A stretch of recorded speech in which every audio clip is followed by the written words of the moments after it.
fresh off seeing the movie in theaters, I wanted to get some Napoleonics on the table. And so we're revisiting our old friend, the Library of Napoleonic Battles. But it is not Napoleon's Last Gamble that I am playing. It is the Battle of Fleurus, 1794. This is an expansion for Napoleon's Last Battles, which is obviously covers Napoleon's Last Gamble, which covers the Battle of Waterloo, Quatre Bras, Ligny, Wavre, and La Souffle. And the reason that it's an expansion is because it uses all of the same maps with a slight extension on the end. And I figured, in my goal to eventually play in chronological order the entirety of the Library of Napoleonic Battles, let's start with the earliest one, which is Fleurus, 1794. And you can see it's the battles of Fleurus and Mont-Saint-Jean, the first Mont-Saint-Jean, and ironically does not feature Napoleon whatsoever. Great cover art here. This is French Revolution era, Austrians and a Dutch versus the French, and sort of the Battle of Fleurus is kind of what leads to the loss of the Austrian Netherlands and the French conquest of the Dutch, basically, and Belgium. So we're going to play through it, the campaign, and as you can see, it is quite large. This is 2 and I guess you would say 2 1/3 or 2.5 maps set up on 3 tables, along with the turn record tracks and the casualty tracks. I'm just going to move around here so you can see exactly what we've got going on. It's actually really epic. It's actually bigger by a little bit than the Battle of Leipzig, which I had set up in here, and you may have seen on the channel. But as you will also notice, very few units on this giant map, basically. So what we've got here, we've got the Napoleon's Last Gamble North map, the Napoleon's Last Gamble South map set up here. And then down here is this extension that goes to the south, which contains the town of Charleroi and the Sambre River, and goes all the way across, basically. So you're adding sort of like a southern portion to this setup, and obviously the terrain is going to be the same, even though they are 25 years apart. It is a little hard to see the Austrians, so I will get closer, but in general, we're going to play this campaign. Now, historically, this campaign took 12 days, almost 2 weeks, to sort of resolve itself. And what ended up happening is you had the French basically besieging the town of Charleroi for like the second or third time in the span of like a month, trying to take the fortress away, and then open the way to Brussels and the Netherlands. So this scenario begins here on June 25th at 2 p.m. I've set the turn records tracks up kind of backwards, but we're going to be starting at 2 p.m. on June 25th. We're going to play through the evening. We're going to come to here to the morning of the 26th, all the way through the 26th, and then we'll come to the 27th and 28th. If it doesn't end before that. So historically what ended up happening is the French were trying to besiege Charleroi, and the Austrians were trying to prevent that. If I move around the tables, if we come all the way up here, we can see that the Austrians, under the command of Coburg, who's here, the Austrian alliance, and there's some more Austrians over here, they were moving south down this direction. And the French didn't quite know where they were going to come from, but they were trying to relieve the siege of Charleroi down here. And the French ended up negotiating the surrender of the fortress from Regnac, who's trapped in there right now. And after some initial battles and skirmishing sort of along this line, somewhere in this area, the Austrians discovered that the fortress had fell, so Coburg ordered a general withdrawal, and all of the Austrian army ended up pulling back this direction towards, if I can find it, Mont-Saint-Jean, which is here. So that's kind of the tempo we're going to see. Now, that took about 2 weeks. In this game, they've condensed the campaign into basically 4 game days. So we're cutting out all of the sort of lulls and stuff in between, and we're just going to run them back to back to back, all 4 scenarios as sort of one continuous thing. I'm really excited for this because it's a huge open area, not a ton of units, so that leaves a lot of room for maneuver. And we will get some reinforcements as we come in later in the game. You can see that the Austrians are going to get Beaulieu's 5th Corps coming in immediately. And then the French are going to get some units from what is that? That would be a different division there. And then as we start the 26th, we'll see some Dutch come onto the map. I don't think I've played with many Dutch in this system yet so far. So this should be pretty fun. there's a lot to cover in terms of how this is going to unfold strategically. So I hope you'll join me for this playthrough. Maybe one part, maybe two parts. We'll see how it goes. And let's talk about sort of some of the strategy here with what I'm going to be trying to accomplish from both sides. Should also note real quick, we will be playing with the cards. I did want to actually do this with the hidden units as well. And the reason for that is because there is a balloon. Fleurus 1794, I believe, is the first battle in history that featured military aerial reconnaissance. And so you have this hot air balloon that the French can deploy over the battlefield to look at stacks or cards in the opponent's hand. Because I'm playing solo, the cards option, it kind of doesn't make sense, but the hidden units option would have. However, this map is so big and I have to walk around both sides of the table in order to play that it was going to be such a huge hassle to deal with the counter sleds. So I'm just going to kind of bifurcate my mind and not look at stacks except for the top unit. And we'll still use the balloon train because, to try and look at Austrian stacks if they get close. It is also worth victory points if it's captured. So I feel like it's important to make part of this sort of battle as we go. The black cubes are victory point locations that would normally score in Napoleon's Last Gamble, but are not victory point locations in this particular expansion scenario. But we do have a healthy dose of VPs on the board. And I'm also, in addition to the cards, going to be using the Library of Napoleonic Battles house rules for cavalry charges. The one thing about this system that I kind of don't like is how difficult it is to execute a cavalry charge. And so I find these optional rules to be a lot more interesting and engaging. And while we don't have a ton of heavy cavalry, there are some in there, and I'm hoping those rules will help bring some cavalry charges into play, especially if we get into some of this clear terrain up here. All right, join me, and then we will talk about the French and the Austrians' strategies and sort of what kind of things they're going to look for on the map and what they're going to try and do. Okay, let's start with the French. The very first thing that the French have to consider here is Charleroi. Now, there's a special rule for this scenario that says if they surround or get units adjacent to the fortification walls, which are these red lines, see if I can pull some of these units away so you can see, with 15 or more strength points of infantry and artillery, then we will do a check every turn to see if the garrison surrenders. Now, if the garrison does surrender, that will be a trigger for the Austrians to have to withdraw from their southward march back towards Mont-Saint-Jean.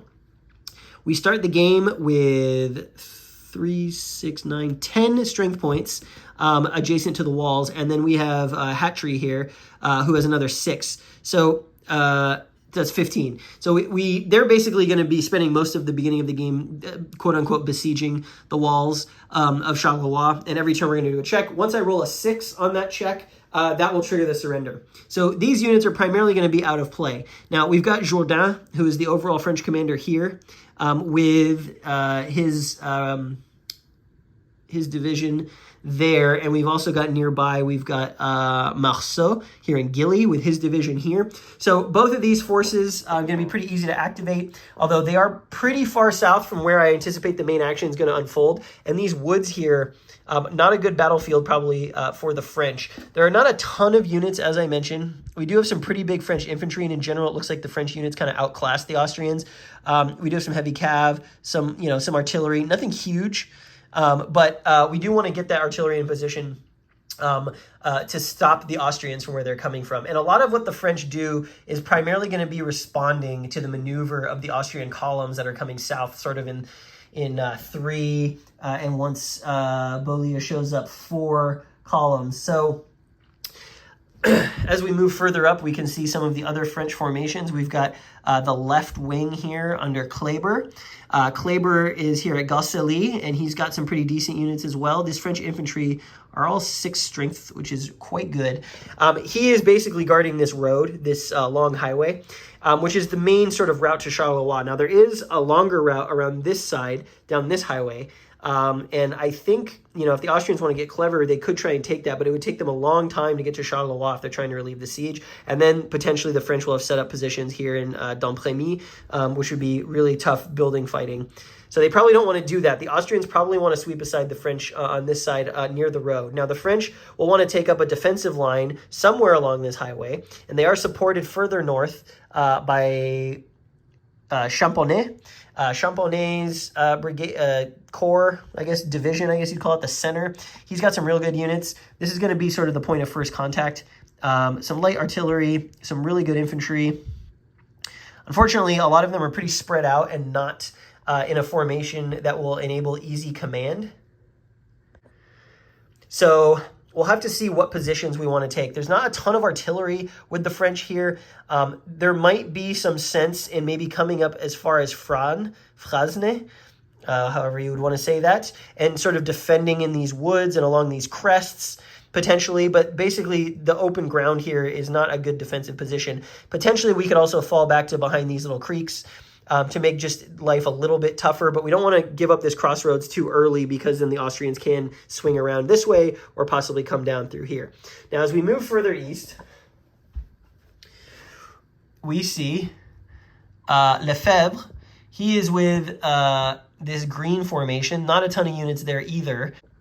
What Lefebvre does have here that is highly advantageous is access to Ligny and Saint-Amand, which is 15 victory points. So if the French want to grab those locations early and set up a defense, we've got also a chateau at Saint-Amand-les, and we've got a chateau, what is that, Chateau de l'Ecaille here as well. Those could be really good defensive positions to try and break the Austrian advance. Now, I suspect that the Austrians probably will not want to approach that formation if the defensive positions are taken up in those towns. But this is the furthest east French formation that we've got right now. And so the Austrians are going to have to either go around it a very long way. As you can see, the reason that those fortresses are important is because of this road that comes down to the right. Or they're going to have to do a full-on assault. And in this game, you definitely don't want to be doing that. Now, the one thing that the French do have to be aware of is that immediately on the first turn of the game, we are going to have Beaulieu's corps, or division, I guess it is at this point in history, come in at S6113. That is going to be... He's actually going to come in here at Gambloux. So he's going to come in along this road that comes down this direction. And he's sort of going to be the second... he's going to be sort of this like oblique angle against the French defenses. So if the French get too far forward up in here, they can be bypassed by Beaulieu this way. And they definitely don't want to do that. So it's going to be, I'm going to have to really think about where I want these French positions to be set. These black cubes here, oh, sorry, not these black cubes, these here, we've got some French improved positions that we can fall back to if needed. Those are going to be really tough to break through. And so what I might try and do, given the situation, is I might move up to take these victory points and force the Austrians to get rid of me and have these guys come up this road and maybe in here where there's a lot of these crests or possibly behind this river line, try and blunt Beaulieu's advance down this highway and see what we can do there. This looks like it's just going to be a nasty tangle if the Austrians want to try and get through there. If we get some units. So the French have a lot of frontage to guard and not many units to do it. So they're going to have to pick their spots kind of appropriately and intelligently and force the Austrians kind of to do what they want them to do. Definitely don't want to get fighting in this clear terrain where the Austrians can kind of swarm them.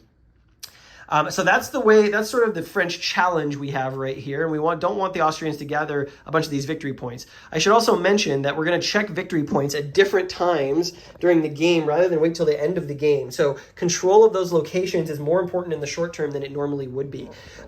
We have got on the 25th of June, like I said, we're going to play through. We're going to do the morning of the 26th. And then at the end of June 26th, we're actually going to calculate the first round of victory points. And that's going to include locations on the map plus card plays plus some other things. And then we're going to play again through the 27th, this here, all the way down through the morning of the 28th. And at the very end of the game, we're going to score again for everything that has happened between these two scoring points. So the French can't just passively sit back forever waiting for the siege to complete. They are going to want to be, at the end of the second day, about a day and a half after the game starts, to be in a position to score a bunch of points if they can. I was looking on the map to see if there were any more locations that they might want to try and lunge for early, but I think the way this is set up is that Saint-Amand and Ligny are going to be the big targets for the French to kind of make their stand and make the Austrians take it from them. Now, the Austrians do go first. They do have the campaign initiative, and so let's switch over to them and talk about how we're going to approach this situation against the French. Okay, on the Austrian side of things, we've got three columns basically coming down, plus, as we talked about, Beaulieu is going to come in down here on the start of turn one. Over here, we've got two columns that are pretty close to each other coming down these highways and approaching the French position here at this crossroads where Champonnay is located. We do have some chateaus, and so I think I think what Kwazdanovic is going to want to do with his column is he's going to want to come at least part of it down this way and get in a position to where the French, to dissuade French advance to some of these highly defensible chateaus. Maybe send the cavalry down in here. He's going to want his infantry to come down this road, but he's going to have to worry about traffic jams because Kaunitz and Coburg are coming down right behind him, and we don't want them to get all tangled up into each other. So it may make sense to come down here, even though it'll be slower, and let Kaunitz, who is a slightly larger force, and the overall commander, come down the highway this way.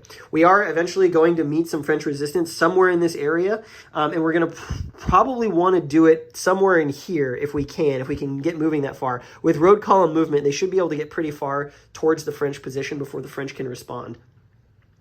Now, further in the east, we do have Archduke Charles, and he's coming down this way. Again, a slow advance down some of these more minor roads, but there are opportunities for him to sort of approach it ways that are going to make the French have to think about what they're doing. So if Charles comes down here to this highway, he's got a lot of options. He can come down then to this highway. He can move through this direction. This crest line here in this area might be a place where he might want to approach from to force the French into sort of a more defensive posture, remembering that the French are probably going to try and grab these victory point locations. So given that we know Beaulieu is coming up this way, Charles might come down here and try and put the pressure on Saint-Amand-le-Haye.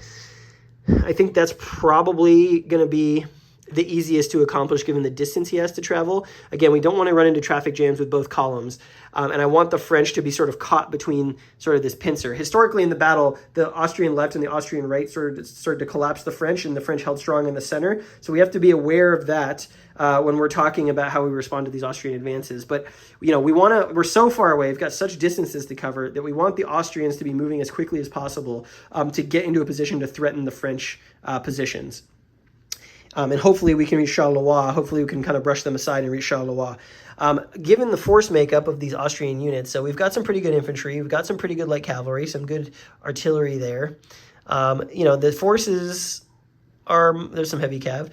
The forces are kind of similar. The French infantry is slightly better. And I believe there are more French units on the map right now. The Dutch will help when they eventually come in. What does Charles have? Charles also has some pretty decent infantry and some artillery. So it's going to be all about the maneuver, which is where I think this system shines, and who outmaneuvers the other. I'm just looking and seeing, if the French are taking up positions in these big scoring areas, because could Charles come around and bypass them in this direction before Beaulieu arrives? Probably not. But there are so many roads, there's so many options about to approach it. So we may have to do a little tactical development as the battle unfolds and kind of change course depending on what we see units doing. Anyway, that's the strategic situation. So the first part of the battle, the Austrians are going to come and engage the French. We're going to try and make as much progress as possible. At some point, I imagine Charleroi will fall, although that is another wild card. And then the Austrians will have to pull back and retreat towards Mont Saint-Jean up here.